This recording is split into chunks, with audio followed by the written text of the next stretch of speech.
भगवान ने गोपियों का जब चीरहरण किया था, तब चीरहरण के समय पर ठाकुर जी ने गोपियों को आश्वासन दिया था कि शरद पूर्णिमा की रात्रि पर हम आपके साथ विहार करेंगे।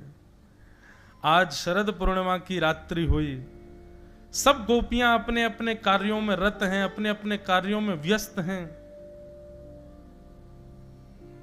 तभी शरद पूर्णिमा के चंद्रमा का उदय होने लगा, सायंकाल का समय। ज्यों ज्यों चंद्र उग रहे हैं, त्यों त्यों गोपियों का हृदय मचल रहा है कि आज शरद पूर्णिमा है, आज के दिन का ही न्योता दिया है श्री कृष्ण ने मिलने के लिए। बंधुओं, पहले मैं कुछ बातें क्लियर कर दूं। ये गोपियां साधारण नहीं है, श्रुति रूपा, स्मृति रूपा, वेद जन्या गोपियां हैं। ये कोई सामान्य स्त्रियां नहीं है। ये ठाकुर जी की प्रतीक्षा वर्षों से कर रही हैं, युगों से कर रही हैं। ये त्रेता युग के दंडकारण्य वन के संत हैं, जो अपनी तपस्या के प्रभाव से ब्रज की गोपी बन करके आए हैं। इनको आप सामान्य स्त्री मत समझिएगा। रास लीला को कहीं भी कामजन्य लीला मत समझिएगा, बहुत बड़ा अपराध लगेगा नहीं तो। और ये अपराध प्रकट ना हो, उसके लिए बहुत ध्यान पूर्वक और निष्काम भाव से इस संपूर्ण व्यवस्था को सुनिएगा। ठाकुर जी के साथ रास विहार करने वाली जितनी भी गोपियां हैं, उन गोपियों की आयु 6 वर्ष से लेकर के 120 वर्ष तक है। मतलब ठाकुर जी के रास विहार में 6 वर्ष की भी गोपी है और बिना दांत वाली अम्मा भी गोपी है। और ठाकुर जी जितने प्रेम से 6 वर्ष की गोपी के संग नृत्य कर रहे हैं, उतने ही प्रेम से एक बूढ़ी माता जी के साथ भी नृत्य कर रहे हैं। सब गोपियां प्रेम आतुर हुई हैं। तो ये सामान्य नहीं है। सब गोपियां अपने अपने घरों में बैठी हैं। तभी शरद पूर्णिमा का चंद्रमा उदित हुआ। ठाकुर जी वन में गए और कदम्ब वृक्ष के नीचे बैठ करके जैसे ही अपनी वंशी को अपने अधरों पर रख करके प्राण पिरोए, बाजने लगी वंशी वृंदावन में। और वंशी का नाद जैसे ही ब्रज की गोपियों के कर्ण रंध्र में पड़ा, दौड़ने लगी, भागने लगी गोपियां श्री कृष्ण से मिलने के लिए। बंधुओं, वंशी तो सबको सुनाई दे रही है, लेकिन उस वंशी में आमंत्रण केवल उनको सुनाई दे रहा है जो कृष्ण प्रेम में उन्मुक्त है। कथा हजारों लोग सुन रहे हैं, लेकिन परिवर्तित जीवन 1 या 2 लोगों का ही हो पाता है। ज्यादा से ज्यादा 10 लोगों का हो जाएगा। इससे ज्यादा लोग परिवर्तित नहीं होते कथा से। सुनने के लिए आएंगे हजारों लोग, लेकिन जिनका जीवन बिल्कुल परिवर्तित हो जाए, ऐसे बहुत कम लोग ही होंगे। उनके लिए यही विचार करो कि ये गोपी ही थे जिनको कथा रूपी वेणु का नाद श्रवण हो रहा था, सुनाई दे रहा था। कृष्ण प्रेम में उन्मुक्त जितनी गोपियां थीं, उनको वो स्वर नहीं लग रहा था, उनको ठाकुर जी का आमंत्रण लग रहा था। दौड़ने लगी तुरंत मिलने के लिए। ऐसा नहीं कि गोपियां व्यवस्थाएं करके दौड़ी हैं, जैसी व्यवस्था अवस्था में थी वैसे ही गई हैं कृष्ण के पास। सब दौड़ने लगे। कोई गोपी स्नान कर रही थी, स्नान करने के बाद वस्त्र धारण कर रही थी, तभी वेणु की ध्वनि सुनाई दी तो वस्त्र भी ढंग से पहन नहीं पाई, अस्त व्यस्त वस्त्र में दौड़ी है। कोई गोपी अपने केश काट रही थी, आधे केश की तो बेणी गूंथ ली थी, आधे केश बचे थे। जैसे ही गूंथने लगी, तुरंत वेणु का नाद सुनाई दिया तो आधे केश की चोटी बनी है, आधे खुले, दौड़ी कृष्ण से मिलने के लिए। अंज लोचने, कोई अपने आंख में काजल लगा रही है, एक आंख में काजल लगाए, दूसरी में लगाना चाहती है, लेकिन तभी वेणु की ध्वनि सुनाई दी, तुरंत दौड़ी कृष्ण से मिलने के लिए, एक ही आंख में काजल लगा है। कोई गोपी अपना श्रृंगार कर रही थी, तभी वेणु की ध्वनि सुनाई दी तो आंखों वाली वस्तु होठों में लगा ली, होठों वाली आंखों में लगा ली, दौड़ी कृष्ण से मिलने के लिए। कहने का अभिप्राय क्या है? ये गोपियां इस बात को जानती हैं कि श्रृंगार प्रधान नहीं है कृष्ण की प्राप्ति में। ये गोपियां इस बात को जानती हैं कि कृष्ण कभी रूप नहीं देखते कि हम दिख कैसे रही हैं, हमारी अवस्था कैसी है, हमारा स्वरूप कैसा है। ये तो संसार के लोगों की इच्छाएं हैं, ठाकुर जी की ऐसी इच्छा नहीं है। वे तो केवल हृदय देखते हैं, वे तो केवल आपका गुण स्वभाव देखते हैं, आपका श्रृंगार नहीं देखते। क्योंकि ये गोपियां जानती हैं कि श्रृंगार देखते तो पूतना बहुत सुंदर बन के आई थी, उस पर सब मोहित हो गए थे, लेकिन कृष्ण ने तो देखा भी नहीं उसको। तो कोई भी गोपी इतना भी विचार नहीं कर रही कि मैं व्यवस्था तो कर लूं, जैसी है वैसी जा रही है।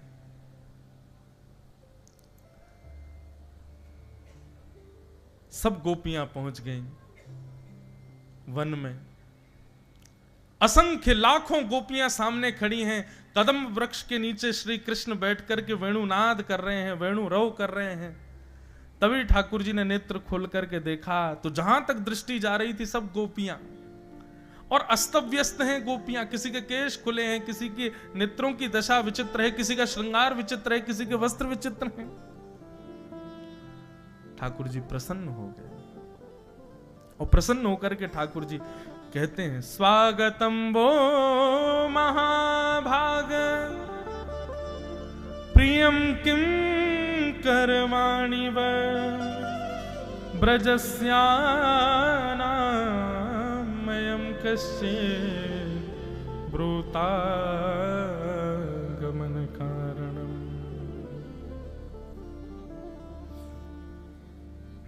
सब गोपियां खड़ी हैं और ठाकुर जी कह रहे हैं, स्वागतम स्वागतम स्वागतम, आइए आइए आइए, आप सबका स्वागत है। वृतागमन कारणम, आप सबके आने का कारण जान सकता हूं मैं? एक तो किसी को निमंत्रण पत्र देना, निमंत्रण पत्र के बाद फिर उसको कॉल करके बुला लेना, और बेचारा व्यक्ति आपके दो दो निमंत्रणों पर आ जाए तो उससे यह पूछना कि तुम कैसे आए, कितना कष्टदायी हो गया ये। और वो भी कोई सामान्य व्यक्ति नहीं, जिसके लिए आप मर मिटने को तैयार हो, वो ऐसा करे तो कितना कष्ट होगा।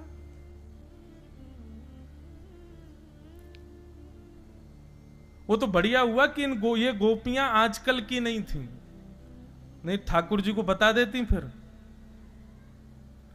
एक तो चीर हरण के समय हमको कहा कि हम शरद पूर्णिमा पे मिलेंगे, उसके बाद भी गोपियां बोली शरद पूर्णिमा का चंद्रमा प्रकट हो रहा था तब भी हम नहीं जा रही थी, अपने अपने कार्यों में रत थी।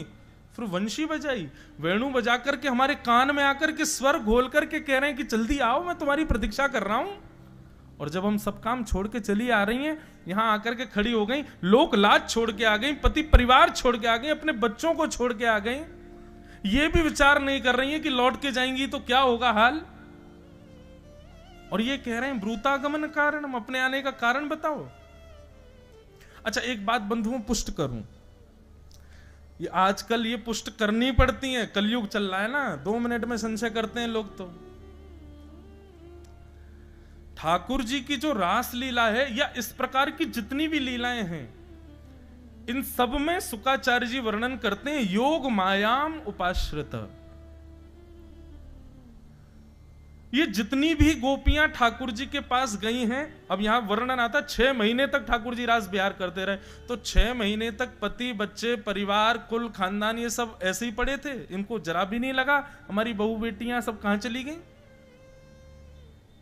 तो कहते हैं योग मायाम उपाश्रित। योग माया कहते हैं वैष्णो देवी को, योग माया कहते हैं हमारी जितनी भी जगत जननी दुर्गा मैया आदि जिनके हम आराधना करते हैं, ये सब योग माया है। ठाकुर जी के रास बिहार में जब गोपियां पहुंची, तब योग माया गोपियों का रूप धारण करके ब्रज में विचरण कर रही थी। बच्चों को लग रहा था हमारी मां तो संग ही है, परिवार के लोगों को लग रहा था हमारी बहू तो घर पे ही है, कोई अलग थोड़े है। लोगों के मन में यह भी प्रश्न आ सकता है, महाराज जी ये आवश्यकता थी क्या रास बिहार की? ठाकुर जी को पता तो था कलयुग आने वाला है, 2 मिनट में लोग प्रश्न उठाएंगे। दंड कारण वन के संत हैं ये गोपियां, भगवान श्री राम जब रावण को मार करके वापस लौट रहे थे तब हनुमान जी निवेदन करते हैं, बोले प्रभु दंड कारण वन के असंख्य संत आपका दर्शन करना चाहते हैं। राम जी बोले देखो 14 वर्ष आज पूरे हो गए, सूर्यास्त से पहले अगर मैं अयोध्या नहीं पहुंचा तो मेरा छोटा भाई भरत अपने प्राण त्याग देगा। हनुमान जी आप इन संतों से प्रार्थना कर दो, ये ब्रज का स्मरण करके इतना भजन करें, इतना भजन करें कि जब इनके प्राण निकलेंगे ना तो ये अगला जन्म इनका ब्रज में ही होगा, और ब्रज में भी तब होगा जब मेरा अवतरण होने वाला होगा। ये मेरा आशीष है। अभी तो ये केवल मेरा दर्शन कर पाएंगे, लेकिन ब्रज में मैं आपको इनको मेरी तरफ से आश्वासन कर देना, ब्रज में जैसे प्रियतमा और प्रियतम रहते हैं वैसा आस्वादन इनको होगा। अभी तो ये संत केवल मुझे प्रणाम कर पाएंगे, लेकिन द्वापर में जब मैं कृष्ण बनूंगा और ये गोपी बनेंगे तो इनके गले में गलवैयां डाल करके खूब रास विहार करेंगे। तो इसलिए ये वर्षों की प्रतीक्षा की पूर्णता है रास विहार। ठाकुर जी बोले ब्रूतागमन कारणम, आने का कारण बताओ। गोपियां अपने पैर के अंगूठे से जमीन कुरेद रही हैं क्रोध में भर करके, और ठाकुर जी यहां पर पतिव्रता नारी के लक्षण बता रहे हैं। 10 श्लोकों में ठाकुर जी ने यह बताया पतिव्रता नारी किसको कहते हैं। बोले राम राम राम राम, कितना बड़ा अपराध किया तुमने, अपने पतियों को छोड़ आई हो, अपने बच्चों को छोड़ आई। अरे तुम में से कितनियों के तो नाती नाती भी हो गए हैं, और तुम उस अवस्था में सबको छोड़ के यहां अर्धरात्रि में चली आई हो, कितना बड़ा पाप किया तुम लोगों ने। गोपियां खड़े खड़े सुन रही हैं, कुछ नहीं कह रहे हैं। गोपियां कह रही हैं बोलते जाओ आप।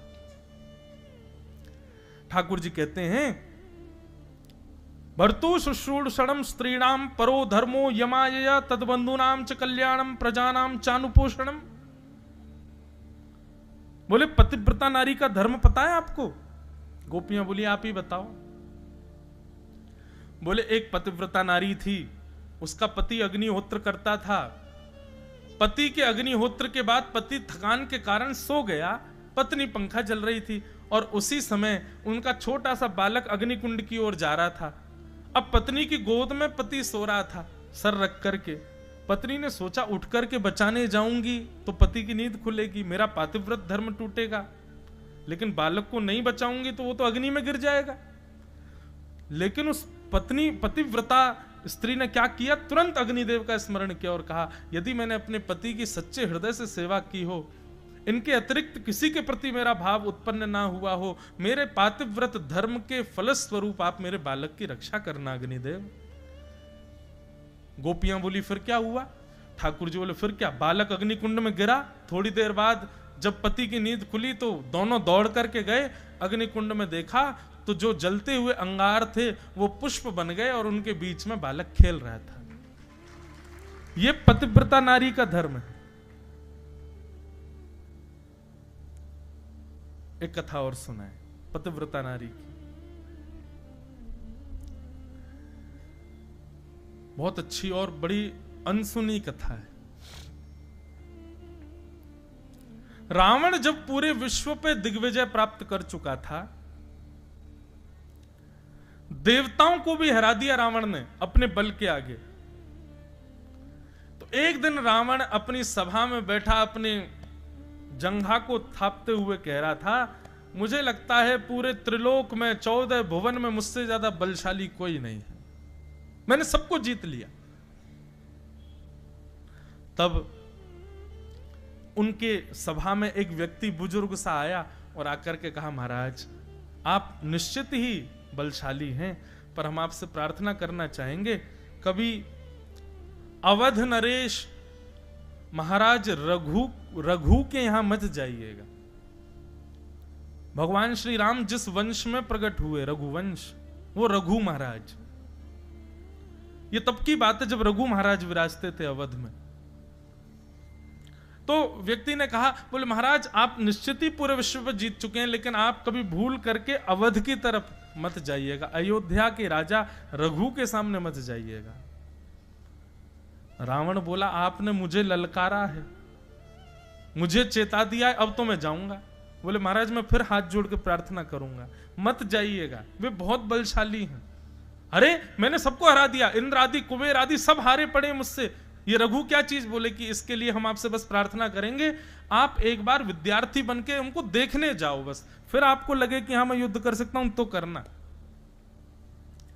तो रावण विद्यार्थी बनकर के रघु महाराज के पास गया। तो रघु महाराज संध्या कर रहे थे सरजू जी के तट पर बैठ करके।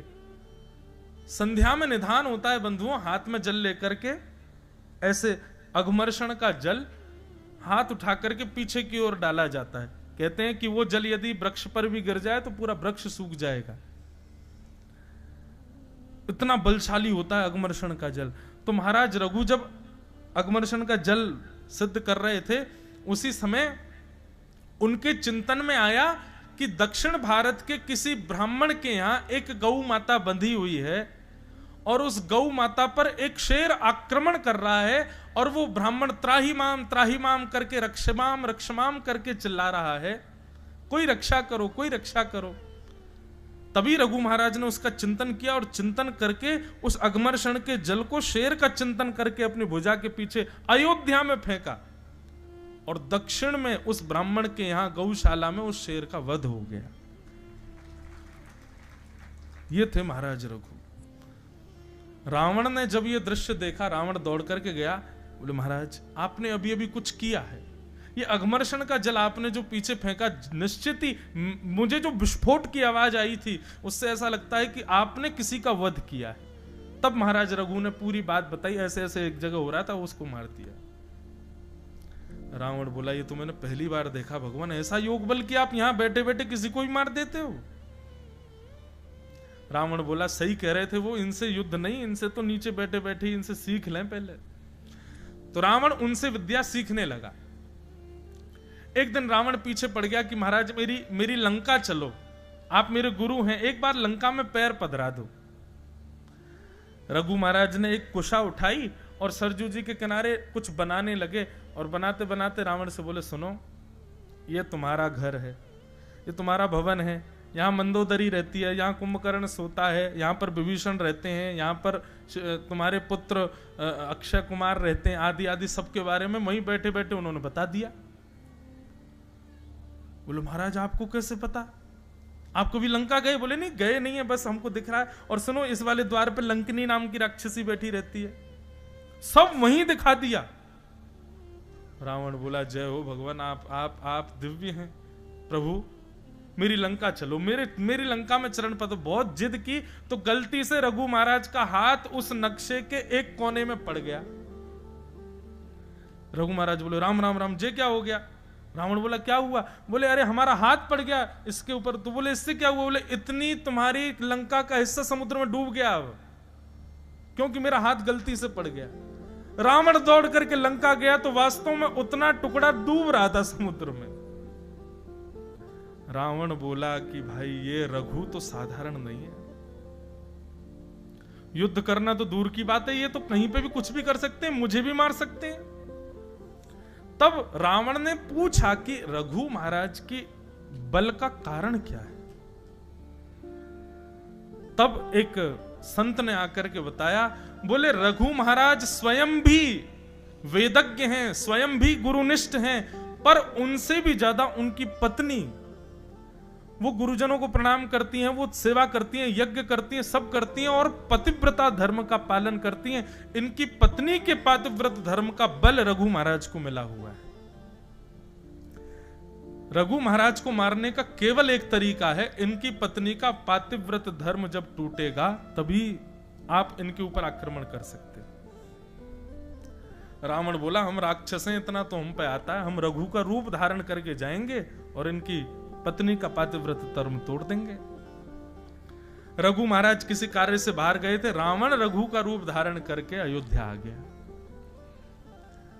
और जैसे ही भवन में प्रवेश किया, रघु महाराज की पत्नी के सामने जाकर के पैर पर पैर रख करके रावण जैसे ही बैठा, उसके नेत्र और उसकी चाल ढाल से पत्नी समझ गई थी कि ये रघु नहीं है, ये रूप धारण करके है। तुरंत सैनिकों को आज्ञा की बंदी बना लो इसको। रावण कहने लगा, अरे मैं रघु महाराज हूं, मुझे बंदी क्यों बना रही है? बोले रघु होते तो रघु महाराज जब भी अपने भवन में आते हैं, अयोध्या की माटी को प्रणाम करके आते हैं, माथे पर रज लगी होती, और तुम्हारे चलने बोलने ढलने, इससे सब पता चल रहा है कि तुम रघु नहीं हो। बंदी बना लिया। अब रघु महाराज जब लौट करके आए, जब उनको पता चला कि उनके शिष्य रावण ने ऐसा किया, तुरंत रावण को सामने बांध दिया। बोले लाओ मेरे बाण और तरकश, इसका वध करता हूं मैं। जैसे ही उन्होंने बाण लेकर के रावण का वध करना चाहा, तभी ब्रह्मा जी प्रकट हो गए। बोले भगवान, आप ठाकुर जी की लीला को क्यों खत्म कर रहे हो? भगवान, आपकी भक्ति और आपकी गृहिणी की भक्ति से ठाकुर जी इतने प्रसन्न हैं कि उन्होंने वचन दिया है कि त्रेता में मेरा जो अवतार होगा, मैं रघु महाराज के वंश में ही आऊंगा। और रघु महाराज जी से कह दीजिए कि रावण को ना मारें। जिस बाण को इन्होंने धनुष पर ताना है, इस बाण को ब्रह्मा जी रख लें अपने पास। जब रावण का वध होगा, तब इसी बाण से मैं रावण को मारूंगा। फिर आगे लंबी कथा है।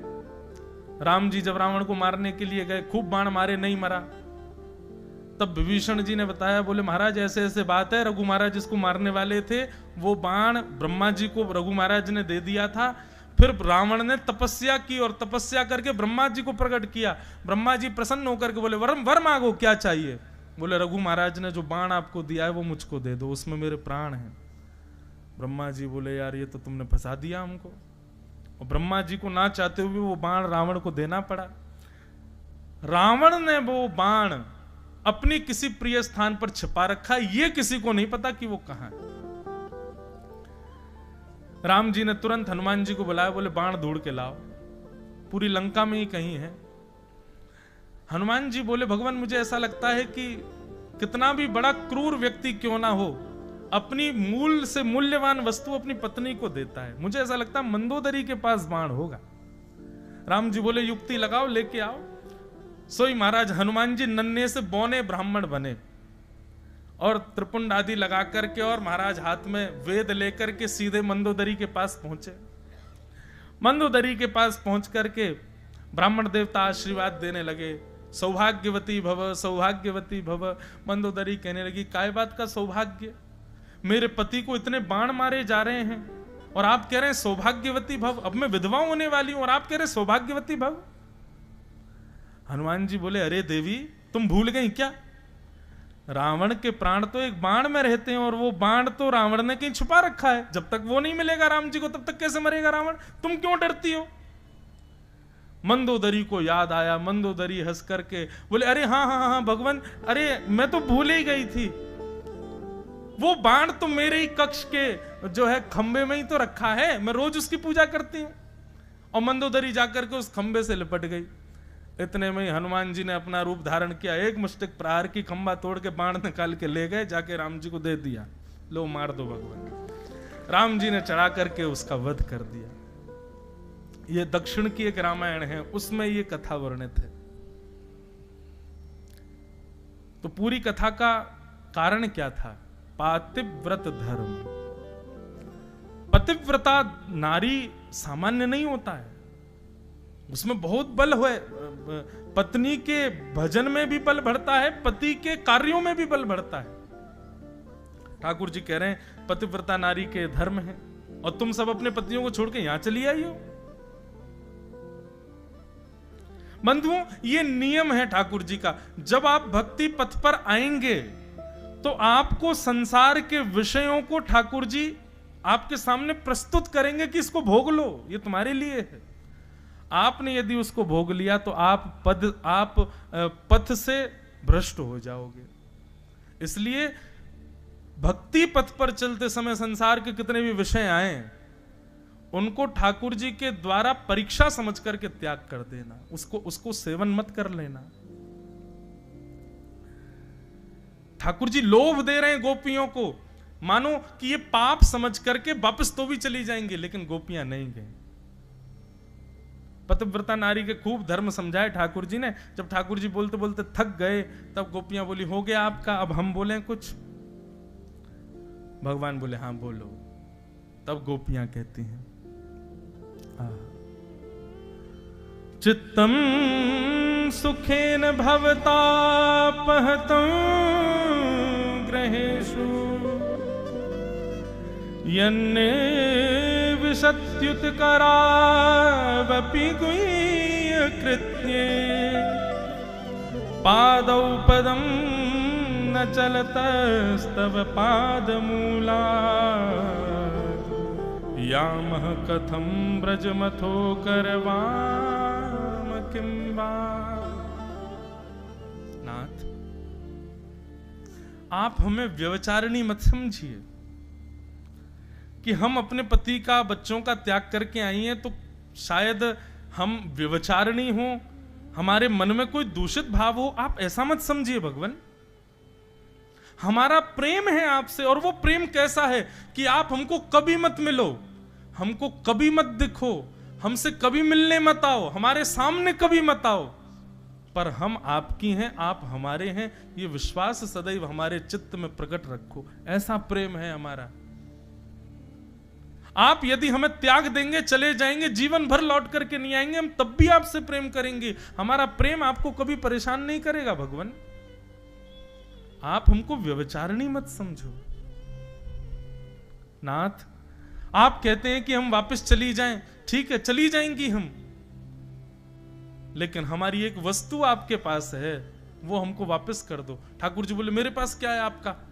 बोले, हमारा मन आपके पास है। चित्तम सुखेन भवता पहितम ग्रहेषु, हमारा चित्त आपके पास है, हमारा मन आपके पास है। नेत्र बंद करती हैं, चलती हैं, फिरती हैं, कुछ भी करती हैं, 24 घंटे आपका चिंतन रहता है मन में।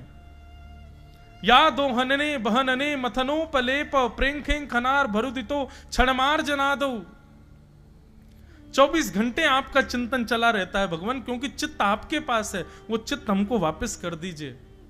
आपकी स्मृति आएगी नहीं तो हम घर के कार्य कर पाएंगे, अपने पति की सेवा कर पाएंगे, बच्चों का पालन कर पाएंगे। प्रभु, अब 2 ही उपाय हैं आपके पास, या तो हमको स्वीकार करो या फिर हमारा चित्त हमको वापस कर दो। जब गोपियों ने ये बात कही कि हमारा चित्त आपके पास है, आहा, ठाकुर जी प्रसन्न हो गए। बोले, यही इसी वस्तु का ही उपभोगी हूं मैं, मुझे और कुछ नहीं चाहिए, बस चित्त चाहिए आपका, आपका प्रेम चाहिए, आपका भाव चाहिए, और उसके अतिरिक्त आप जो कुछ भी देते हैं उसकी आवश्यकता मुझे नहीं है। और जब गोपियों ने इस बात को प्रमाणित कर दिया कि हमने अपना चित्त आपको दिया है, ठाकुर जी बोले, अब मैं आपको स्वीकार करूंगा। एक कथा यहां पर गोपियों ने भी पतिव्रता नारी की सुनाई। क्या कथा? गोपियां बोली, ठाकुर जी आपने पतिव्रता नारी की एक कथा सुनाई, हम भी एक कथा सुनाए। भगवान बोले, सुनाओ। बोले, एक पतिव्रता नारी थी, उसके पति के ब्याह के बाद कहीं विदेश में नौकरी लगी, वो विदेश चला गया। पत्नी बोली, तुम्हारे बिना मैं कैसे रहूं? तो पत्नी को अपने जैसी एक आकृति, एक मूर्ति देके चला गया। बोले, जब तक मैं ना हूं, इस मूर्ति को ही मेरा रूप मानो और इसी के साथ रहो। 5 वर्ष बाद, 5 वर्ष तक वो कन्या उस मूर्ति को ही पति मान के रहती है। 5 वर्ष बाद जब असली पति द्वार पर आया, गेट खटखटाने लगा, ठाकुर जी बताओ अब उसको क्या करना चाहिए? वो मूर्ति वाले पति के पास बैठी है, उसका त्याग कर दे, द्वार खोले, या फिर असली पति जो द्वार पर खड़ा उसको खड़ा रहने दे? 5 वर्षों से जो पति साथ है उसी के साथ रहे। क्या करना चाहिए बताओ? ठाकुर जी बोले, भाई जब असली पति द्वार पर खड़ा है तो तुरंत उठ करके जाना चाहिए, द्वार खोलना चाहिए, मूर्ति वाले पति का त्याग करना चाहिए। गोपियां बोली, आपके उत्तर में ही हमारे संशय है, संशय की निवृत्ति है। नाथ, आप वो पति हैं जो सदा से हमारे हैं, लेकिन कुछ दिनों के लिए संसार के निर्माण में इतने व्यस्त थे कि हमें मूर्ति वाले पति दे दिए। अब उनके साथ हम रह रही हैं, सब क्रिया कर रही हैं, लेकिन जब आज कृपा करके आप प्रत्यक्ष हमें दिख गए हो, मिल गए हो, हमारे सामने आ गए हो, हमारी भक्ति की कृपा से, हमारी साधना के बल पर आप जब हमें पुनर्प्राप्त हो गए हो, तो हम क्यों उसके साथ रहें? हम तो आपके संग रहेंगे, आप ही सर्वस्व। क्यों? क्योंकि आपके मिलन के बाद वो पति नहीं है, वह भी एक पत्नी है और उसके पति भी आप हो, आप जगतपति हो।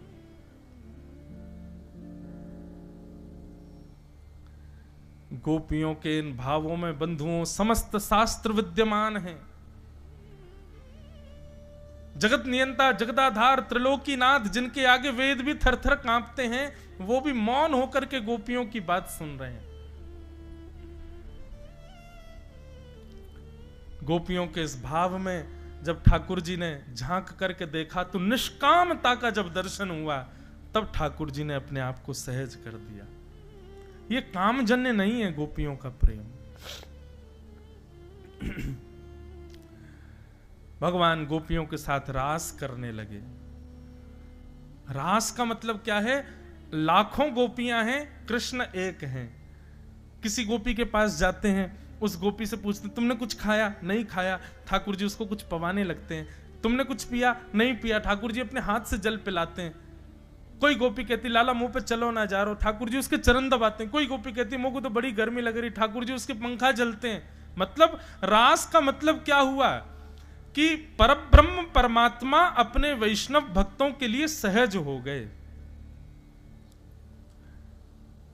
वो क्रिया करने लगे जो हम कभी सोच भी नहीं सकते कि परमात्मा करेगा। लेकिन इससे वही हुआ जो नहीं होना था। गोपियों के चित्त में अभिमान प्रकट हो गया। हम बड़ी सुंदर हैं, हमारी सुंदरता पर त्रिलोकीनाथ मोहित हो गया है। ये प्रसंग जब बंधुओं कथा में आता है ना, तब मेरे को एक बात की संतुष्टि होती है। शायद इसीलिए हमारे सेवा के ठाकुर जी कभी बोलते नहीं, हमारी सेवा के ठाकुर जी चलते नहीं, हमारी सेवा के ठाकुर जी लीलाएं करते हैं लेकिन छुप छुप के करते हैं। क्यों? क्योंकि अगर उन्होंने प्रकट लीला कर दी तो हमको अभिमान हो जाएगा। ठाकुर जी हमारी मान की रक्षा के लिए मूर्तिवंत खड़े रहते हैं, लीला नहीं करते। क्यों? बोले काउदाना यो से यो है गए तो ये पूरे नगर में ढिंडोरा पीटी आवे को, मेरे ठाकुर जी तो ऐसे हो गए। अभी बीच में सोशल मीडिया पे मैंने एक दो वीडियो देखे, लोग बाग ठाकुर जी को चम्मच से दूध पिला रहे हैं। अब वो चम्मच से दूध पी गए, देखिए देखिए मेरे ठाकुर जी ने दूध पिया। क्यों? ठाकुर जी इसी भय के कारण लीला नहीं करते। प्रेम का ढिंडोरा पीटोगे तो प्रेम नष्ट हो जाएगा। प्रेम को गोपनीय रखना चाहिए। अपने प्रेम का प्रकाश नहीं किया जाता है, प्रेम का प्रचार नहीं किया जाता है।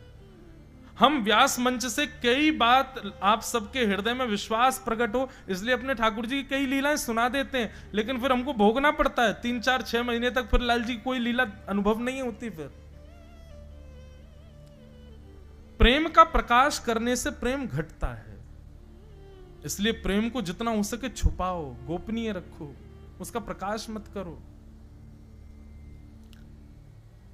अपने लाल जी से नित्य प्रार्थना किया करो, मुझे नहीं होगा अभिमान, मैं किसी को नहीं बताऊंगा, कहीं ढिंढोरा नहीं पीटूंगा, आप कुछ करो तो। नित्य प्रार्थना करो, 6-7 महीने तक पीछे पड़े रहो, तब कोई लीला तो ठाकुर जी करेंगे। लेकिन फिर विश्वास, हमको आप वचन देना कि अभिमान नहीं करो, उसका प्रकाश मत कर देना कहीं भी, उसको गोपनीय रखना अपने पास।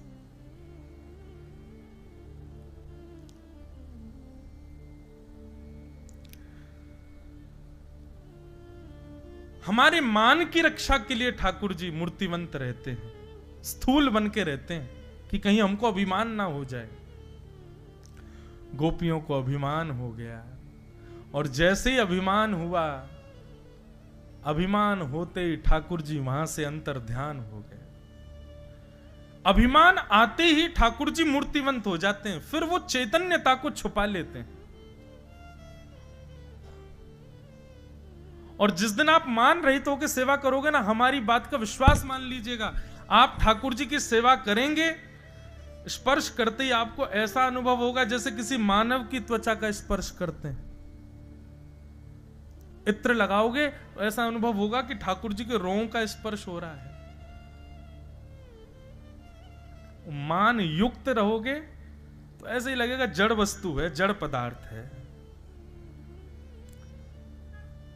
अपनी मान का भी पैरामीटर ऐसे ही चेक कर लो। रोज ठाकुर जी को सेवा करते समय अंग का स्पर्श करो। यदि अभी भी स्थूलता का अनुभव हो रहा है तो समझो तुम में अभी भी मान बचा है। और जिस दिन वो स्पर्श में चैतन्य भाव लगने लगे, ऐसा लगे अरे नहीं नहीं, ये तो ठाकुर जी को गुदगुदो पेट है, ये तो ठाकुर जी के गदमदरा से हाथ हैं, ये तो ठाकुर जी को पांव है, अरे देखो उठ गो, समझना अब मान रहित हो गए।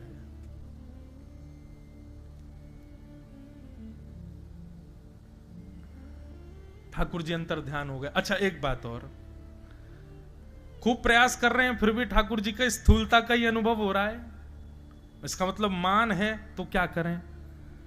तब मान के नाश के लिए श्री जी की शरण ग्रहण करो, किशोरी जी को पुकारो।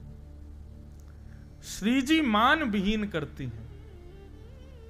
हमारी लाडली जी किशोरी जी ये आपको योग्य बनाएंगी ठाकुर जी की सेवा की। ठाकुर जी कैसे हैं पता है? बुरा मत मानियो, आपके अंदर यदि दोष है तो ठाकुर जी कहेंगे अपने आप सुधारो इसको। लेकिन श्री जी कैसी हैं? अच्छा या में दोष है, ला मैं सुधारूंगी या को। ये श्री जी को स्वभाव है।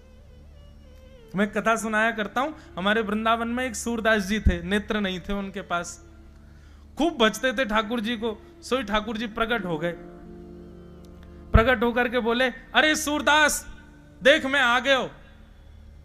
ये अष्ट सखाओं वाले सूरदास नहीं, दूसरे सूरदास। जैसे ही ठाकुर जी आए आकर के बोले अरे सूरदास तेरी भक्ति से प्रसन्न है कि मैं आ गए हो, चल आजा मेरा स्पर्श कर ले। सूरदास जी बोले श्री जी कहां हैं? ठाकुर जी बोले श्री जी हाँ बगल में ही खड़ी हैं। श्री जी आई नहीं थी, अकेले ठाकुर जी आए थे, लेकिन अब बोले इसको तो दिखता नहीं, इसको क्या पता। ठाकुर जी बोले हाँ श्री जी बगल में ही खड़ी हैं। सूरदास बोला झूठ बोल रहे हो आप, श्री जी तो आई नहीं है आपके साथ। ठाकुर जी बोले क्यों रे, तो कैसे पता, तो दिखे तो है ना है, तो कैसे पता कि श्री जी नहीं आई है मेरे संग? सूरदास बोले क्योंकि आप अकेले आए हो, इसलिए जब से आए हो तब से अब तक भी मैं अंधा ही हूं। श्री जी आती ना तो प्रकट होते ही मुझको नेत्र दे देती। ये श्री जी को स्वभाव है। वो दोष आप पर नहीं छोड़ेंगे। ठाकुर जी को स्वभाव ऐसा, कथा सुनो, गुरुजनन के पास जाओ, परिक्रमा लगाओ, अपने दोष को सुधारो। लेकिन श्री जी की शरणागति जैसे ही लोग, श्री जी कहेंगे कछु मत करे, तू मेरे पास बैठ जा, मैं तो सुधार दूंगी, मेरी जिम्मेवारी है तो ठीक करना। या हमारे ब्रज में श्री जी के उपासक है, तो श्री जी योग्य बनाती हैं ठाकुर जी के। एक लीला आती है कि जन्माष्टमी थी और नंद गांव में ठाकुर जी अटारी पर बैठे थे और सब लोगों से बोले हाँ भाई अपने अपने पात्र लेके आओ और वह पात्र में मैं लड्डू धर के दूंगा। अब कोई के पात्र इतनों सा तो वाकू 2 लड्डू मिले, कोई के पात्र इतने बड़े तो वाकू 10 लड्डू मिले, कोई को पात्र बहुत बड़ा तो वह 20 लड्डू मिले। श्री जी आई ठाकुर जी को जन्माष्टमी की बधाई देवे, तो श्री जी के आते ही मधुमंगल श्रीदामा ये सबरे बोले श्री जी हमारो लाला देखो तुमने कैसो दानी, देखो सबन के पात्रन में लड्डू भर भर के दे रहे हो। श्री जी तो कुछ नहीं बोली, प्रसन्न हो गए, हाँ हाँ बहुत दानी है तुम्हारे लाला। ललता विशाखा बोली ए मधुमंगल राधाष्टमी पे बरसाने आई हो तब तो दिखाएंगे श्री जी हम। मधुमंगल श्रीदामा बोले श्री जी क्या करें? बोले राधाष्टमी को आई हो पता चलेगी। तो मधुमंगल श्रीदामा ठाकुर जी राधाष्टमी पर बरसाने गए, तो बरसाने में क्या देखा? बोले श्री जी बड़े बड़े पात्र दे रही हैं, छोटे पात्रों को ले लेती हैं, बड़े पात्र देती हैं, और फिर ललता विशाखा उनमें लड्डू भर भर के दे रहे हैं। समझ में आई बात? ठाकुर जी क्या कर रहे हैं? तुम्हारो जितनो बड़ो पात्र उतनो बड़ो मेरो प्रसाद। लेकिन श्री जी कह रही है छोटे पात्र यहां धरो, बड़े पात्र लो, और जितनो बड़ो पात्र मैंने दियो उतने बड़े पात्र में प्रसाद स्वीकार। हम ठाकुर जी की बुराई कर दें श्री जी के आगे, क्योंकि हमारे ब्रज में ही के हमारे माई श्यामा जू को राज, जाके अधीन सदा ही सांवरो या ब्रज को सरताज। हमारे माई श्यामा जू को राज। तो भैया कभी मान यदि बढ़ रहा हो ना, ठाकुर जी की सेवा में मान घटाना हो, या संसार में भी आपको तो पता ही है कि आप अभिमानी कब कब हो रहे हो, श्री जी को भजो। सब गोपियों के बीच से ठाकुर जी अंतर ध्यान हो गए। गोपियां विचरण कर रही हैं, ढूंढ रही हैं श्याम सुंदर को, और ढूंढते ढूंढते जड़ वस्तु को भी चैतन्य समझने लग जा रही हैं गोपियां। वृक्षों से पूछ रही हैं, पशु पक्षियों से पूछ रही हैं, तुलसी से पूछ रही हैं, सबसे पूछ रही हैं कि हमारे मदन मोहन कहाँ है। तब विचरण करती करती सब गोपियां नहीं मिले ठाकुर जी, यमुना के तट पर आकर के रुदन करने लगी। तभी वहां किशोरी जी को बैठा देखा। किशोरी जी के चरणों में प्रणाम करते हुए सब गोपियों ने वंदन किया। हे सुन राधिका दुलारी, तेरे द्वार का भिखारी हूं मैं, शाम का पुजारी,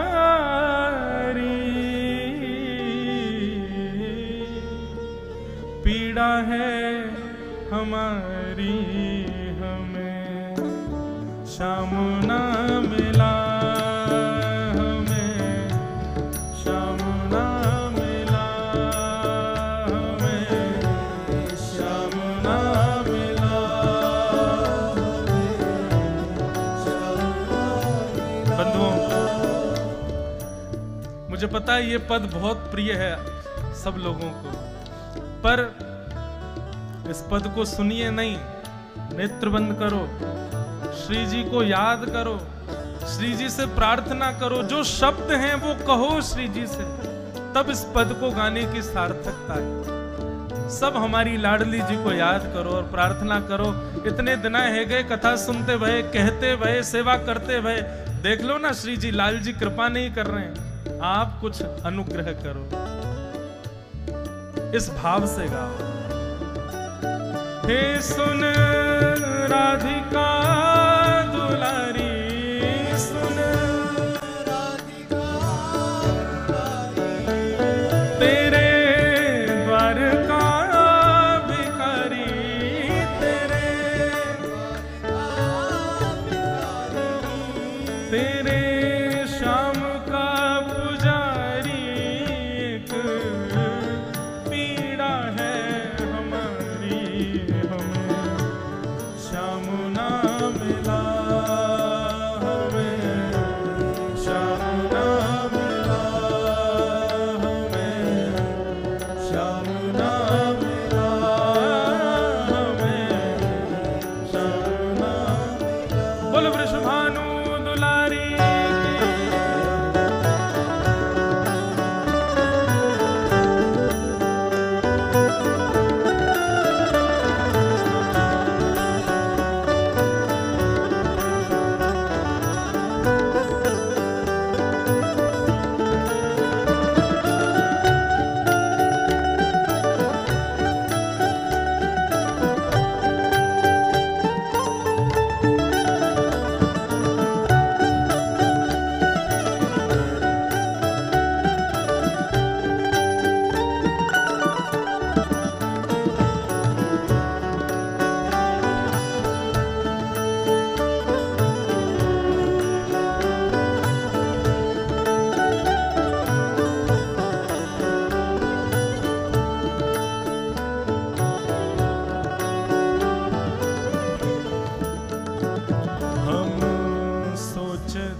कहे सब कोई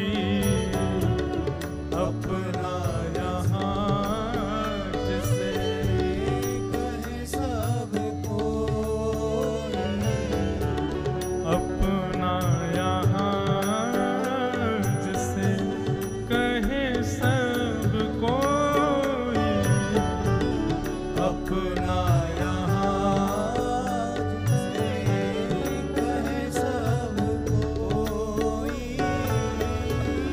उसके लिए मैं दिन रात भर रोई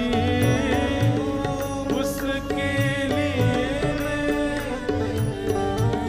रात भर रोई नाता दुनिया से तोड़ा नाता दुनिया से तोड़ा नाता सांवरे से जोड़ा नाता सावरे से जोड़ा उसने ऐसा मुख मोड़ा हमें कहीं का न छोड़ा श्याम ना मिला हमें श्याम ना मिला हमें श्याम ना मिला श्याम ना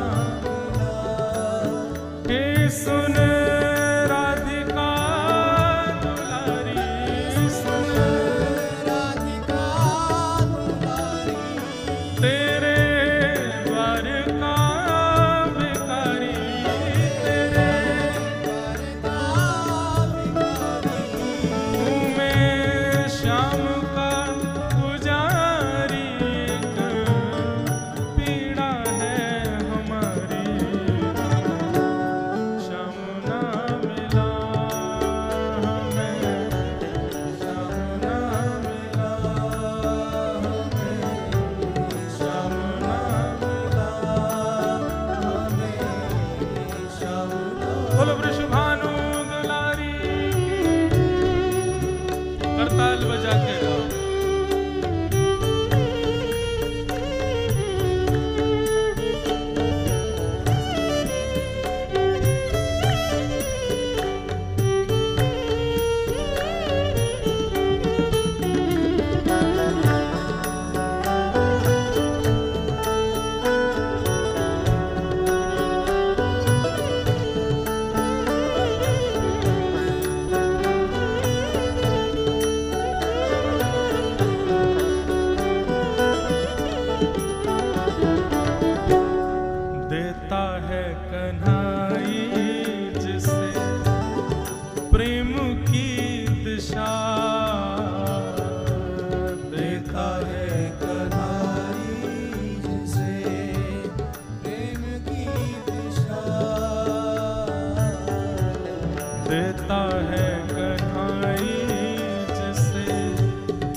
आत्मा रामस्य कृष्णस्य ध्रुवमात्मास्ति राधिका तस्य दास प्रभावेण विरहोस्मान न संस्पृशेत।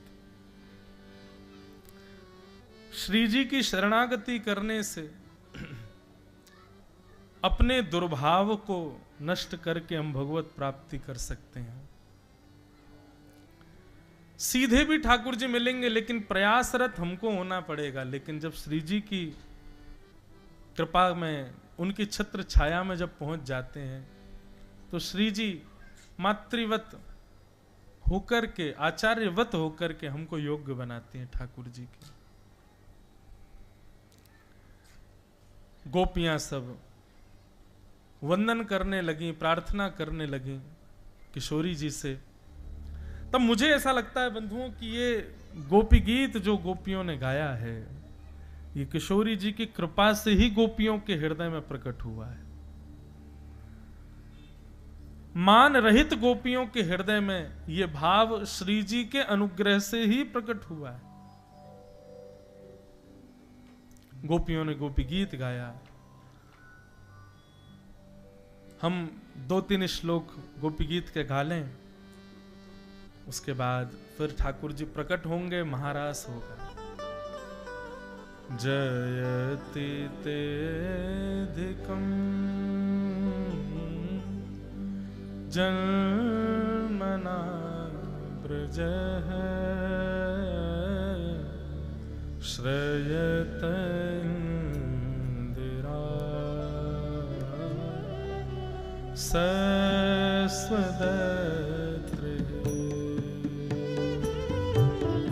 दयित दृश्यता दीक्षुतावका स्वयि धृता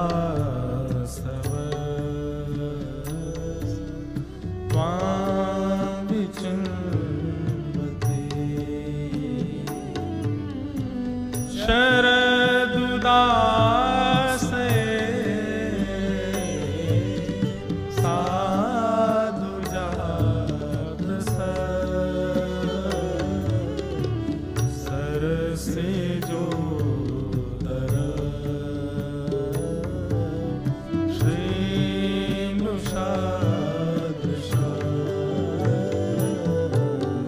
सूरत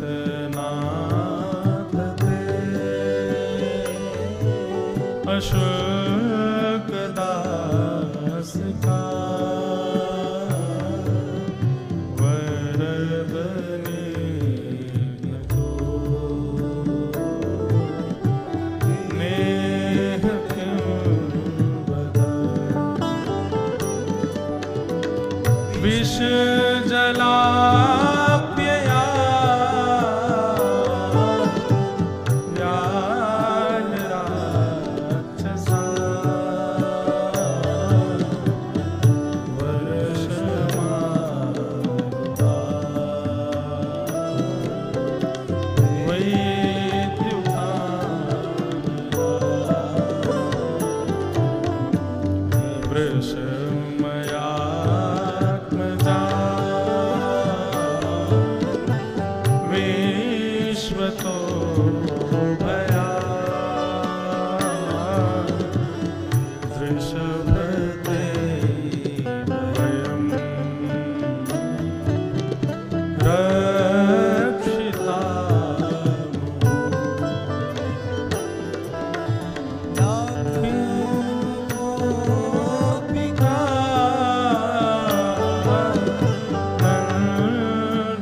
गीत गाया।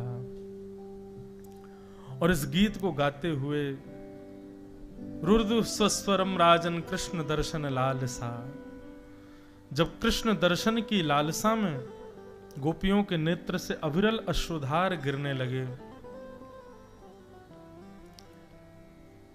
अश्रु प्रकट तभी हो सकते हैं जब व्यक्ति मान रहित हो। मानी व्यक्ति के चित्त में कभी, नेत्रों में कभी अश्रु नहीं आ सकते।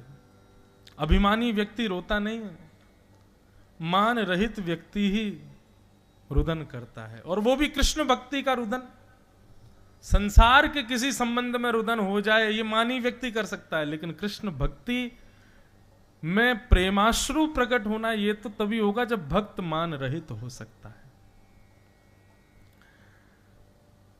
सब गोपियां रुदन करने लगे, कृष्ण विरह में व्याकुल हो गईं, और जैसे ही गोपियों के नेत्रों से अश्रु प्रवाह प्रारंभ हुआ, तासामाभिर्भूत सौरी स्मयमाय मुखाम्बुज पीतांबरधर सृग्वे साक्षान्मन्मथ मन्मथ,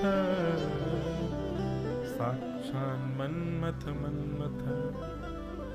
जैसे गोपियों के रुदन देखा और उसमें भी कृष्ण दर्शन लालसा, कृष्ण विरह की लालसा, दर्शन की लालसा जैसी गोपियों की प्रकट हुई, गोपियां अमानी ना हुई, मान रहित हुई, तुरंत पीतांबरी पहन करके रास राशेश्वर भगवान वहां प्रकट हो गए।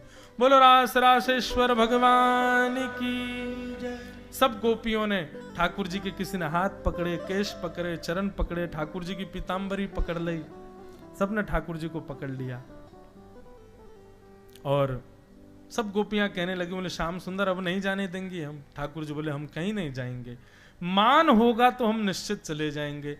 आप मान रहित हो जाओ, आपको हमको बुलाने की आवश्यकता नहीं है। मान रहित जैसे ही हो गए हम अपने आप आ जाएंगे आपके पास।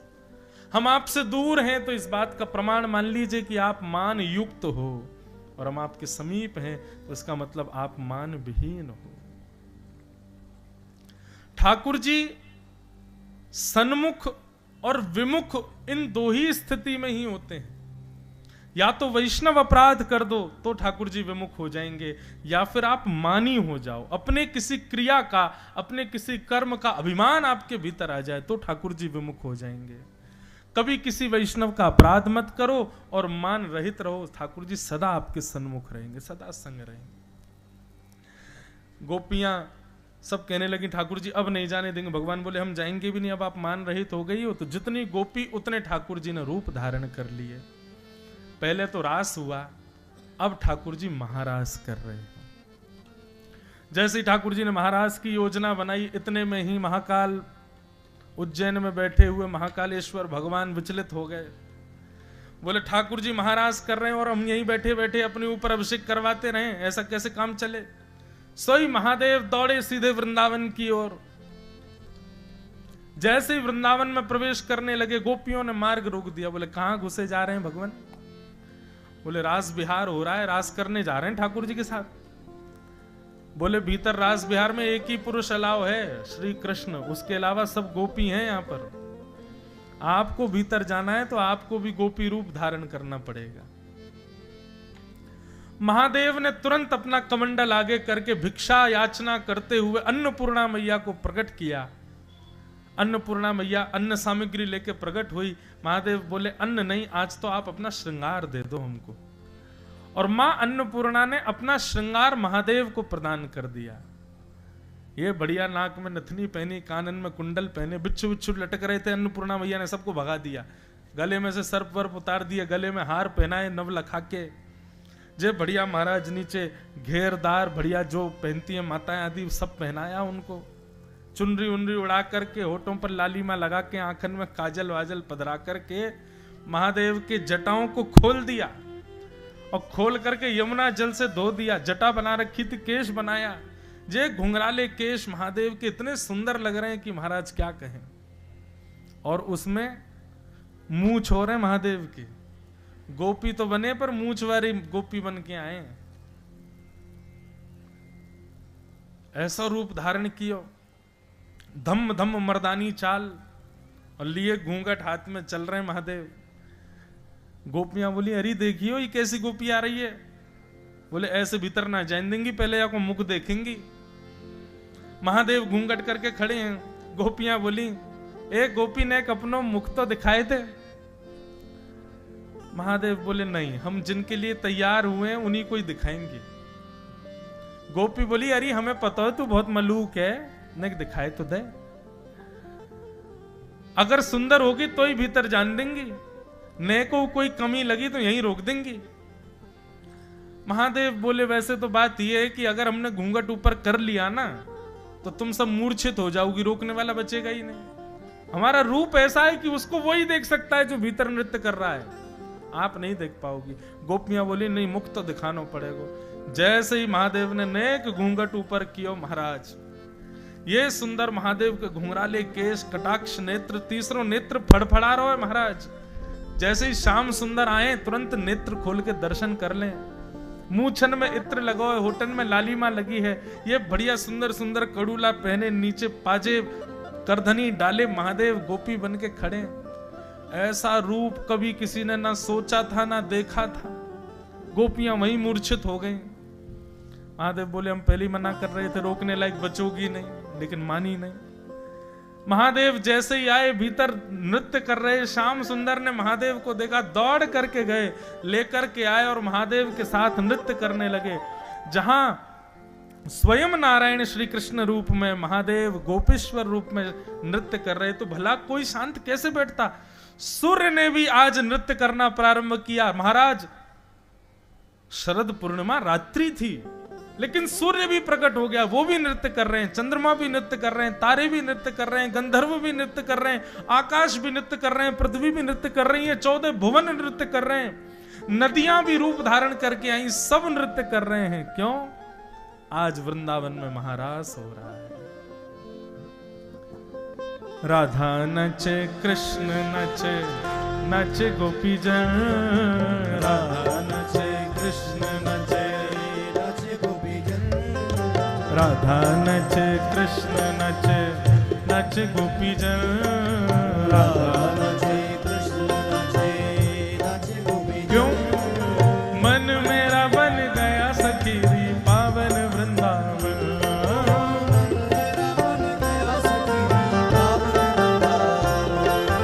मन मेरा बन गया सखीरी पावन वृंदावन,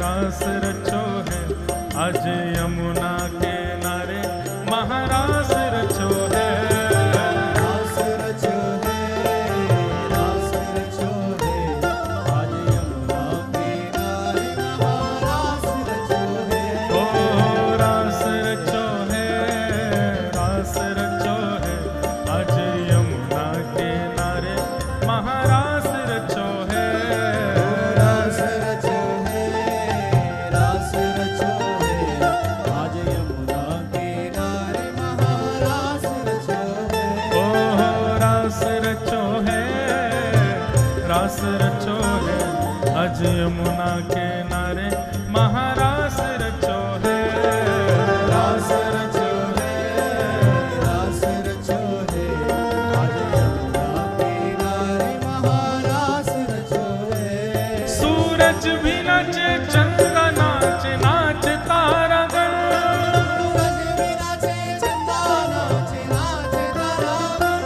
सूरज भी नाचे, चंद्र नाचे, नाचे तारागण,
वट पे यमुना तट पे कान्हा रास रचावे। ओ बंशी वट पे यमुना तट पे कान्हा रास रचावे। हे गोपी बन के शंकर आए गोपेश्वर कहलाए। गोपी बन के शंकर आए गोपेश्वर कहलाए। डम डम डमरू बाजे कान्हा की मुरली पे डम डम डमरू बाजे कान्हा की मुरली पे। हे डम डम डमरू बाजे कान्हा की मुरली पे डम डम डमरू बाजे कान्हा की मुरली। ओ जग सारा नाचे रे श्याम संग राधा नाचे रे। श्याम संग राधा नाचे। ओ श्याम संग राधा नाचे। ओ श्याम संग राधा नाचे। ओ श्याम संग राधा नाचे ओ श्याम संग राधा नाचे। ओ राधा नचे कृष्ण नचे नचे गोपीजन। राधा नचे कृष्ण नचे नचे गोपीजन। ओ राधा नचे कृष्ण नचे नाचे गोपीजन। राधा नचे कृष्ण नचे नचे गोपीजन। दुखी मन मेरा बन गया सखीरी पावन वृंदावन मेरा बन गया सखीरी पावन वृंदावन। मन मेरा बन गया सखीरी पावन वृंदावन। मेरा बन गया सखीरी पावन वृंदावन। ओ रास रचो है अज यमुना किनारे महारास रचो है। रास रचो है रास रचो है नारे महारास रचो है। ओ रास रचो है अज यमुना किनारे महारास रचो है। रास रचो है रास रचो है। बोल राधा रमण लाल की।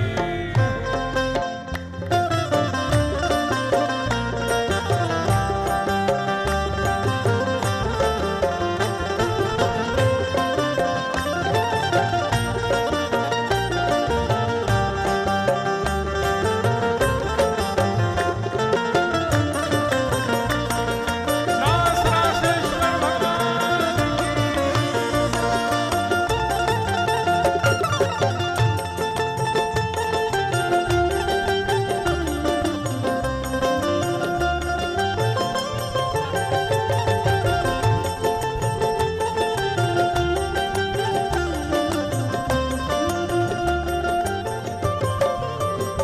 ओ चंद्र किरण सा श्याम सलोना दो आंखें गजरारी।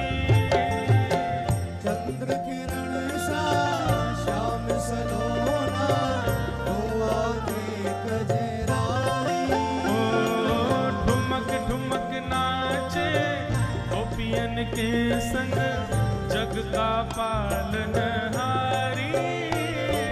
ठुमक ठुमक नाचे गोपियन के संग जग का पालनहारी। ओ रास बिहारी संग राधा सुकुमारी। रास बिहारी संग राधा सुकुमारी। हे रास बिहारी संग राधा सुकुमारी। रास बिहारी संग राधा सुकुमारी।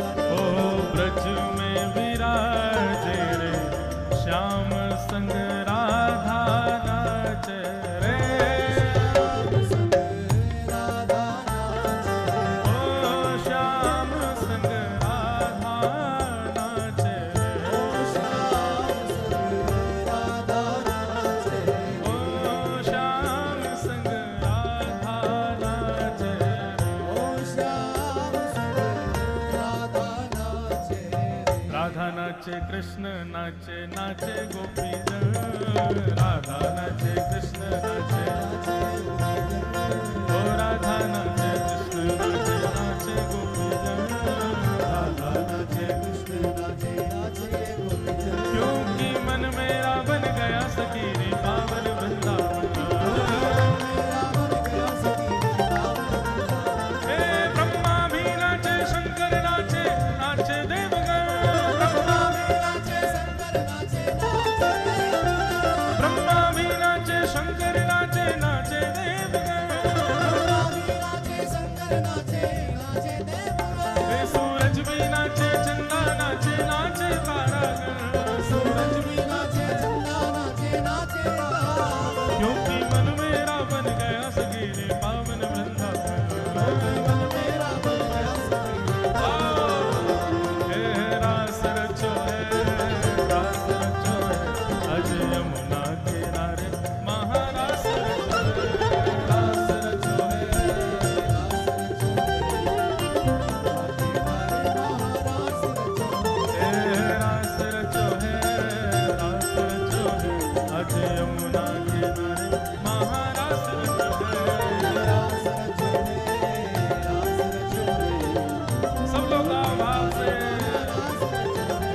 जय राधे राधे, राधे राधे जय राधे राधे, वृषभान दुलारी राधे राधे भगतन की प्यारी, राधे श्री रास बिहारिणी, रास बिहारिणी, कृष्ण उरहारिणी, कृष्ण उरहारिणी, मधुमंगलदायिनी, मधुमंगलदायिनी, श्री कृष्ण पियारी, बरसाने वारी, जय राधे राधे, जय राधे राधे, जय राधे राधे राधे, श्री राधे राधे, जय राधे राधे, जय राधे राधे,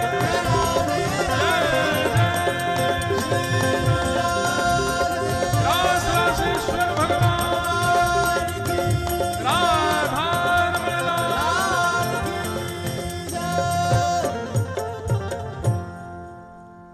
बोलो रास रासेश्वर भगवान की जय। सब लोग विराजमान हो जाओ। ठाकुर जी ने मधुर रास बिहार किया। महाराज 6 महीने की रात्रियां प्रकट हो गईं, ठाकुर जी रास बिहार करते रहे। बहुत ध्यान से सब लोग अपने अपने स्थान पर विराज जाओ। बंधुओं, टीकाकारों की माने, शास्त्रों की माने तो ठाकुर जी ने ब्रह्मा की 6 महीने की रात्रियों में रास किया। मानवों के रात्रि और ब्रह्मा की रात्रि में अंतर है। हमारी रात्रि कितनी देर की? 10-12 घंटे में रात्रि पूरी। लेकिन ब्रह्मा जी की रात्रि कैसी है? सतयुग, त्रेता, द्वापर, कलयुग, सतयुग, त्रेता, द्वापर, कलयुग, ये चारों युग जब 71 टाइम्स बीत जाते हैं तब ब्रह्मा जी की एक रात्रि होती है, एक दिन होता है। सोच के परे की बात है, लेकिन सुन लो। ज्यादा दिमागी लोग इसमें तर्क को तर्क मत करना।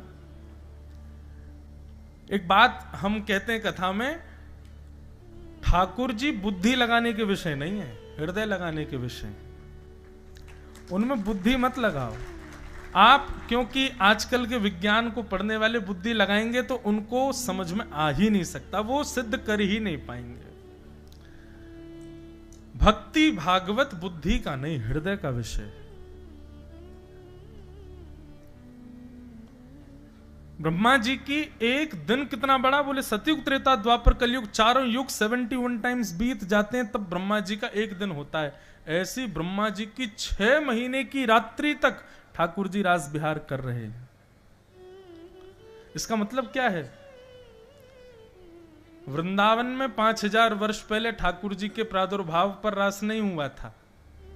ब्रह्मा जी की 6 महीने की रात्रि, इसका मतलब है ठाकुर जी अनवरत वृंदावन में अखंड रास आज भी करते हैं, चल ही रहा है। और जब तक ब्रह्मा जी के 6 महीना नहीं हो जाएंगे तब तक ठाकुर जी का रास चलता ही रहेगा। लोग हमसे कहते हैं, बोले महाराज जी वृंदावन में रात में निधिवन में रास होता है, निधिवन में कहते हैं जाना नहीं चाहिए, अंधे हो जाते हैं, जो हो जाते हैं वो हो जाते हैं। हम कहते हैं निधिवन में बिहारी जी प्रकट हुए थे, वृंदावन बिहारी लाल। स्वामी श्री हरदास जी ने वहां भजन किया, ठाकुर जी को प्रकट किया। ठाकुर जी का पूरा वृंदावन है, ठाकुर जी कभी कभी कहीं कहीं नित्य पूरे वृंदावन में रास करते हैं, केवल निधिवन में नहीं। देखने के लिए दृष्टि चाहिए, अगर दृष्टि है तो वृंदावन की सीमा में आप जहां हो वहीं रास दिख जाएगा। केवल एक इकलौते निधिवन में नहीं कर रहे हैं ठाकुर जी रास। हाँ, वो बात अलग है कि किसी समय ठाकुर जी निधिवन में रास कर रहे थे, तब किसी वैष्णव ने देख लिया, वो दूसरे दिन फिर अंधा हो गया, बता नहीं पाया, इसलिए वो बात प्रचलित ज्यादा हो गई। लेकिन ऐसा नहीं है कि केवल निधिवन में ही ऐसा होता है, पूरे वृंदावन में होता है। देखने के लिए दृष्टि चाहिए। वृंदावन कैसा है बंधुओं पता है? जो हमको दिख रहा है ना, वो तो वृंदावन एक है ही, उसके भीतर नीचे एक अलग वृंदावन और है, उसको निज वृंदावन कहते हैं, श्री वृंदावन। वृंदावन में वृंदावन को भजने वाले और वृंदावन में फिर वृंदावन में प्राण त्यागने वाले वैष्णव उस निज वृंदावन में प्रवेश कर जाते हैं। वृंदावन में प्राण त्यागने वाले को वैकुंठ नहीं मिलता, वृंदावन में प्राण त्यागने वाले स्वर्ग नरक नहीं जाते, वृंदावन में प्राण त्यागने वाले पुनः वृंदावन में ही आ जाते हैं।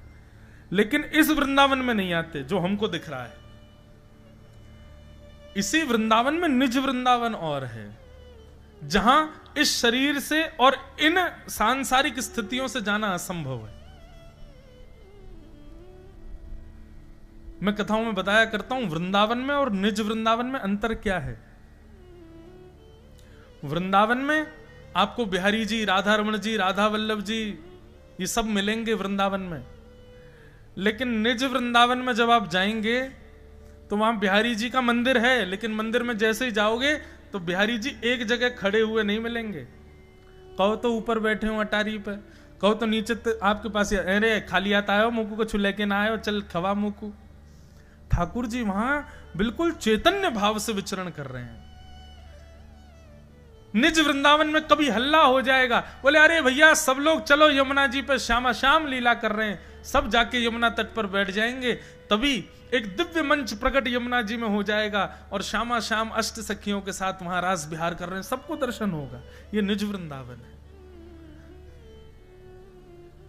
निज वृंदावन में स्वामी श्री हरदास जी महाराज, भक्तिमती मीराबाई, कुम्मन दास जी, सूरदास जी, गोविंद स्वामी जी, चीत स्वामी जी, सब हैं निज वृंदावन में।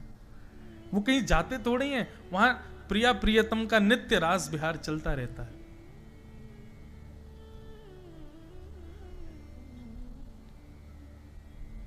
हेरी मेरो वृंदावन सुख धाम,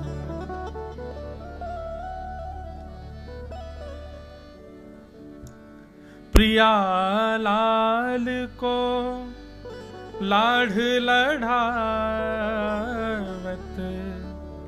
प्रिया लाल को लाढ़ लढ़ावत, कोटिक पूर्ण काम,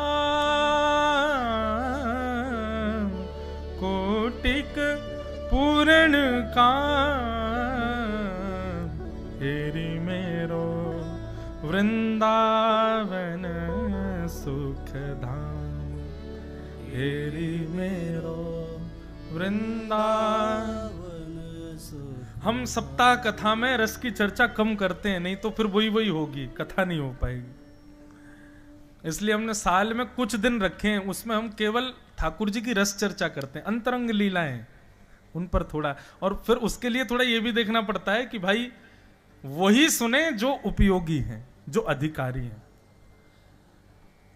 अनधिकारी यदि लीला में बैठा है और सुन रहा है तो निश्चित है वो ठाकुर जी की लीला में संशय देखेगा, और उसने यदि संशय देखा तो अपराध हमको लगेगा कि तुमने सुनाई क्यों, उसको संशय दिख रहा है मेरी लीला में।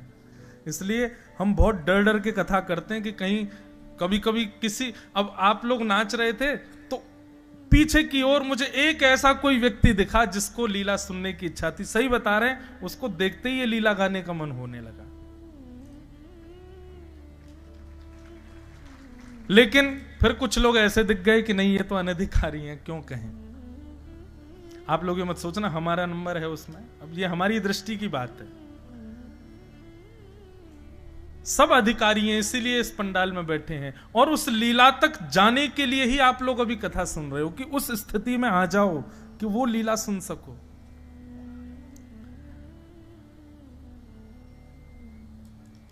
वृंदावन सबसे बड़ी सहचरी है श्यामा श्याम की लीला में।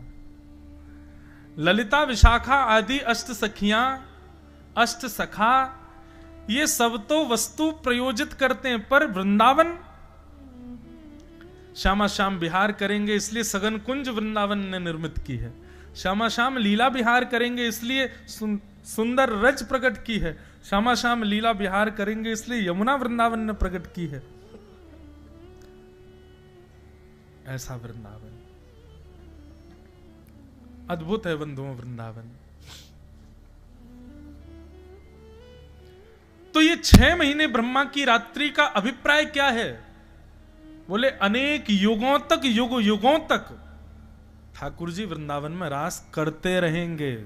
देखने के लिए दृष्टि चाहिए, देखने के लिए वो दर्शन की दृष्टि हो। आज भी रास कर रहे हैं ठाकुर जी, आज भी कितने वैष्णवों को लीला का दर्शन कराते हैं ठाकुर जी वृंदावन में।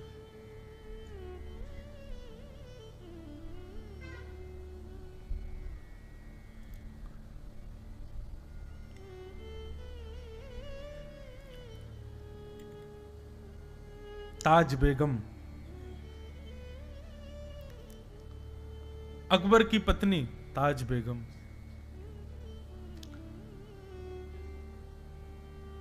पहली बार गोवर्धन गई और जब से गिरधर स्वरूप को देखा तब से बस उन्हीं की हो गई। वापस लौट करके जब आगरा गई ना तो ऐसा ज्वर चढ़ा उसको कि वो ज्वर वैद्यों की दवाइयों से ठीक ही नहीं हुआ।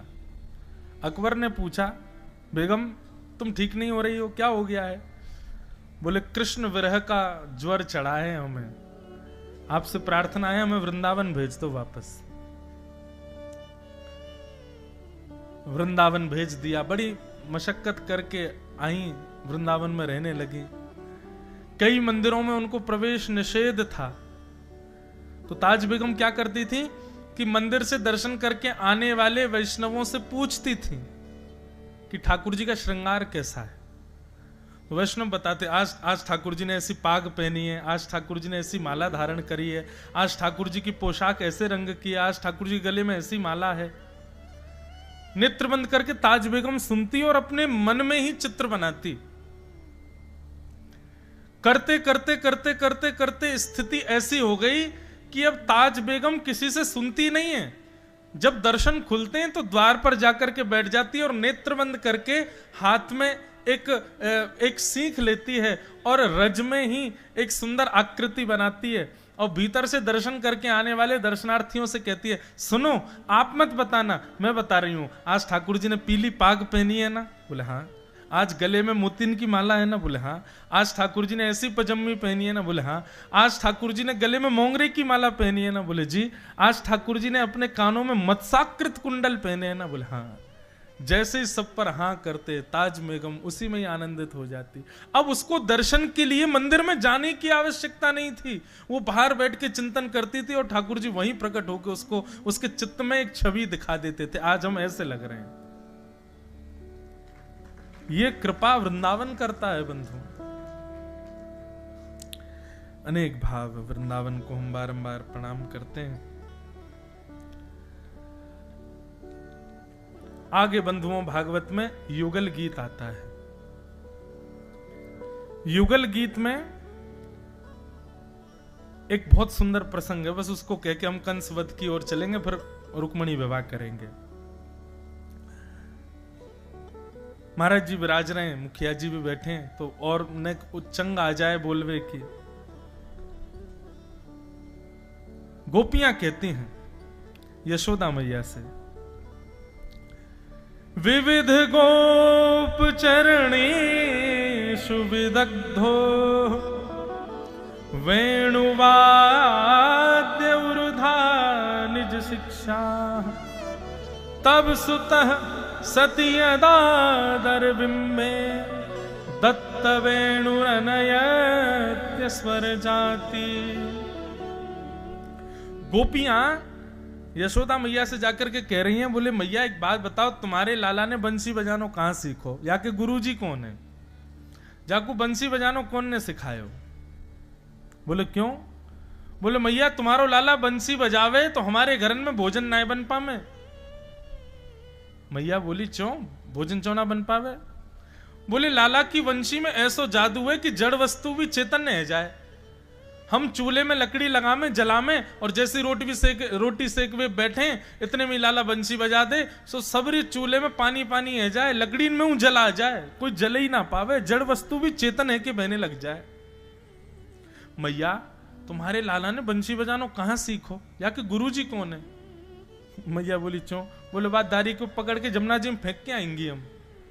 बंसी तो सिखाई वाने, लेकिन इतनी मधुर सिखा दे, अरे नेक तो कमी रख तो। यशोदा मैया कह रही हैं, वेणु वाद्य उर्धा निज शिक्षा। यशोदा मैया कह रही है मेरे लाला ने कोई तो वंशी ना सीखी, उर्धा निज शिक्षा, ये स्वयं की शिक्षा है लाला की। याकू कोई बंसी दे गए हो, वही दिना से बैठो बैठो अपने आप ही कर कमलंते बजा बजा के यानी बजानो सीख लियो, यानी कोई से सीखो नहीं। अच्छा ठीक है, कई बार कई घरों में ऐसा होता है कि बालक को वाद्य मिल जाए तो वो थोड़ा थोड़ा बजा लेता है उसको, लेकिन ठाकुर जी थोड़े मोड़े जानकार नहीं थे वंशी बजाने के। ठाकुर जी वंशी बजाते थे तो स्थिति क्या होती थी उसका वर्णन किया गया। क्या वर्णन कर रहे हैं? बोले ठाकुर जी जब वंशी बजाते हैं तो क्या होता है? बोले सवन सस्त दूत धार्य सुरेशा सक्र सर्व परमेष्ठि पुरोगा कवय आनत कंधर चित्ता कश्मलम ययुरनेक्षितत्वान्। बहुत सुंदर बात। ठाकुर जी जब वंशी बजाते हैं तो क्या होता है? जैसे बहुत ध्यान से सुनिएगा, रागों का नियम होता है। ये राग सुबह गाया जाएगा, ये राग शाम को गाया जाएगा, ये राग दोपहर में गाया जाएगा, ये राग रात्रि में गाया जाएगा, ये राग तभी गाया जाएगा जब वर्षा होगी। अब हमें भी ज्यादा रागों की पता नहीं है, इसलिए हम ये राग कह रहे हैं, लेकिन थोड़े थोड़े पता। जैसे सुबह भैरव राग गाया जाता है, रात्रि में बिहाग राग गाया जाता है, वर्षा हो तो मेघ मल्हार गाओ। इस प्रकार राग बटे हुए हैं, रागों का नियम है। तो ठाकुर जी जब वंशी बजाते हैं ना, तो ठाकुर जी की वंशी की ध्वनि जब प्रकट होती है तो आकाश में सूर्य चंद्र दोनों एक साथ प्रकट हो जाते हैं और एक दूसरे से लड़ाई करने लगते हैं। और लड़ाई किस बात पर करते हैं? सूर्य कहते हैं सुबह का राग बज रहा है, चल पीछे हट जा, मुझे प्रकट होना है। चंद्रमा कहते हैं ध्यान से सुनो, रात्रि का राग बज रहा है, तुम पीछे हटो, हमको आना है। मतलब ठाकुर जी की वंशी के ध्वनि पर सूर्य चंद्र डिसाइड करते हैं कि हमको प्रकट होना है कि नहीं, और कभी कभी दोनों ही प्रकट हो जाते हैं। और ठाकुर जी जब वंशी बजाते हैं तब सरस्वती जी हाथ में कॉपी किताब लेकर के बैठती हैं और स्वर लिखती हैं कि ये कौन से नए राग का निर्माण ठाकुर जी कर रहे हैं। बड़े बड़े गंधर्वजन वे कान लगा करके आनत कंधर चित्ता, चित्त लगा करके कान लगा करके सुनते हैं ध्यान से कि ठाकुर जी क्या बजा रहे हैं। ऐसी ठाकुर जी की वंशी है। कभी ठाकुर जी ऐसा स्वर छेड़ देते हैं कि तुरंत काले बादल छा जाते हैं, बोले मेघ मल्हार का राग है बरस जाओ। लेकिन अचानक ही ठाकुर जी ऐसा स्वर छेड़ देते हैं कि मेघ समझ जाते हैं अरे नहीं ये मल्हार राग नहीं है, तो कुछ और बज रहा है। ऐसे समनस राग बजाते हैं ठाकुर जी।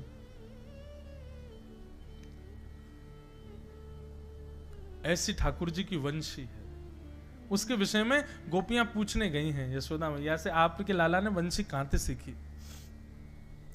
लेकिन बंधुओं, हमारे ब्रज के लीला में एक प्रसंग आता है, और प्रसंग ऐसे है कि ठाकुर जी जब वंशी बजाते तो आकाश में देवता प्रकट हो जाते, प्रत्यक्ष दिखते थे सबको। देख चंद्रमा घूम रहा हो, ओ देख सूर्य भी आ गए हो, ओ देख ये तो यहाँ पे वरुण देवता घूम रहे हैं, इंद्र भी घूम रहे हैं ठाकुर जी की वंशी सुनने के लिए।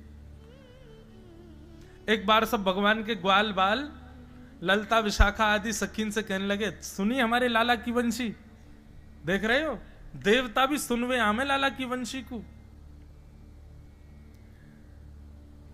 ललता विशाखा दोनों किशोरी जी के पास गईं और राधा रानी से जाके बोली, सुनो ये मधुमंगल श्रीदामा तनसुका मनसुका धनसुका, हमारे लाला में अभिमान नहीं है लेकिन वहां के सखा बड़े अभिमानी है, बार बार हमको छेड़ते रहेंगे। देखो हमारे लाला की वंशी सुनी, हमारे लाला जैसा कोई ज्ञानी नहीं, हमारे लाला जैसा कोई दानी नहीं, हमारे लाला जैसा कोई योगी नहीं।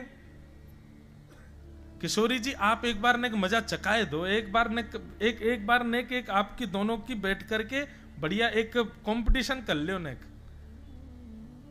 श्री जी बोली, अरे नहीं, कहा है श्याम सुंदर को विजयी रहने दो ना सदैव। नहीं नहीं, एक दिन तो आपको बैठना पड़ेगा। और सखीन की बात मान करके एक दिन यमुना जी पे एक तरफ सब सखा और ठाकुर जी और एक तरफ सब सखी और किशोरी जी, संगीत को बढ़िया आयोजन है रोए, कौन ज्यादा बढ़िया बजावे। ठाकुर जी लेके आए वंशी और किशोरी जी लेके आई वीणा। बैठ गए। पहले ठाकुर जी ने वंशी बजाई। अब जैसी वंशी बजाई आकाश में देवता प्रकट है गए महाराज। सबरी ऋतुएं एक साथ आ गई, सर्दी लगे, कभी गर्मी लगे, कभी जेठ को महीना, कभी कछु, हर क्षण ऋतु बदल रही है। ऐसी ठाकुर जी की वंशी। यमुना जी स्तब्ध हो गई हैं, बह नहीं रही हैं, वृक्षों ने हिलना बंद कर दिया है, सुंदर पवन में चंदन की सुगंधी आ रही है ठाकुर जी की वंशी से। ऐसी स्थिति हो गई, वातावरण का वर्णन नहीं किया जा सकता। और सब मधुमंगल श्रीदामा कहें, देखिए हमारे लाला की वंशी। ललता विशाखा बोली, अब रुक जाओ ने, हमारी श्री जी को बजान दो। श्री जी ने जैसे ही वीणा हाथ में ली और वीणा हाथ में लेकर के नेत्र बंद करके अपनी भुजा रख के तारों को अपनी कोमल उंगलियों से आच्छादित करके जैसे ही एक झंकार मारी है, और झंकार पड़ते ही महाराज ठाकुर जी की वंशी सुनकर के तो देवता आकाश में प्रकट भये, लेकिन किशोरी जी के झंकार से महाराज ब्रह्मांड का भेदन हो गया। सब देवता धरती पे गिर पड़े, और जैसे ही गिरे त्राहिमाम करके सब भागे, बोले नूतन प्रलय हो जाएगा। इस सृष्टि संसार में 14 भुवनों में इतनी योग्यता नहीं कि श्री जी के भुजा से प्रकट स्वरों को सुन सकें, इतनी योग्यता नहीं है। सब देवता आकर के प्रार्थना करने लगे, सरस्वती आदि सब कहने लगी, वो श्री जी बस बस बस, इतनी योग्यता इतनी क्षमता हम लोगों में है ही नहीं कि हम आपके वीणा को सुन सकें। मधुमंगल श्रीदामा इधर उधर पड़े भय, कहीं उठ करके आए, सिरवर अपने संभाले, बोले कहा भयो, देखी तो महाराज ठाकुर जी किशोरी जी के चरणन में बैठे हैं। बोले कि आप ही हमारी गुरु हो, हम तो आपके दास हैं। और वह दिन से ठाकुर जी रोज ट्यूशन पढ़ने जाते हैं किशोरी जी के पास। प्यारी जू पिए ही सिखावे वीणा, वीणा लेकर के ठाकुर जी किशोरी जी के पास जाते हैं। और मधुमंगल श्रीदामा जब जब ललता विशाखा और श्री जी जाती हैं, घुटने टेक करके प्रणाम करते हैं, बोले क्षमा, आज के बाद नहीं कहेंगे ऐसे। श्री जी के आगे सब नतमस्तक। ऐसी ठाकुर जी की श्री जी की मधुर लीला है।